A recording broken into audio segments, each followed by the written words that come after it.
Inakuwaje, shwari? Shwari.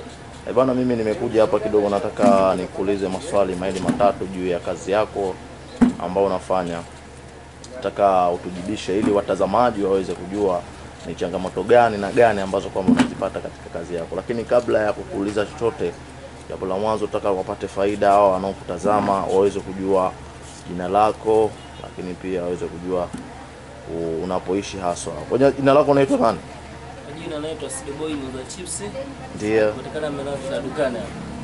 Sideboy Muuza Chips akipatikana maeneo ya dukani. Dukani. Hivi kazi yako umeanza kuianzisha lini kazi yako? Kazi yangu tangu mwaka 2022. 2022. 2022. Okay, sawa. Ni changamoto gani kuu ambazo unazipata katika majukumu yako ya kazi hii?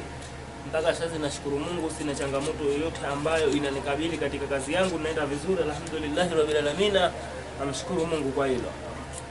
Hivi nahisi kwamba kazi nyingi huwa na mambo mengi huwa yana faida na hasara. Nadhani kwamba haiwezekani ukisema kwamba huna changamoto yote ambayo kwamba unaipata katika kazi yako hii. Changamoto inayojitokeza saa muda moja kutokana na mafuta, kuhusu swala la kupanda bei, inajitokeza muda huo mwingine. Okay, sawa sawa.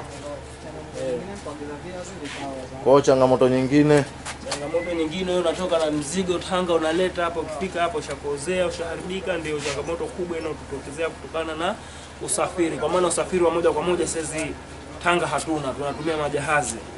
Na jahazi si usafiri ambao si sahihi. Okay, sawa sawa. Kwa hiyo huo ndio halisia wa maeneo haya kama unavyopata kuyaona. Ni Sideboy Muuza Chips akipatikana maeneo haya Micheweni, na kama unavyomuona hapo anatayarisha kazi zake ili aweze kuingia katika majukumu yake ya kibiashara. Mimi ninachokuambia, subscribe channel yetu ili uweze kuwa mwanzo kupata video zetu. Tunakushukuruni sana, asanteni.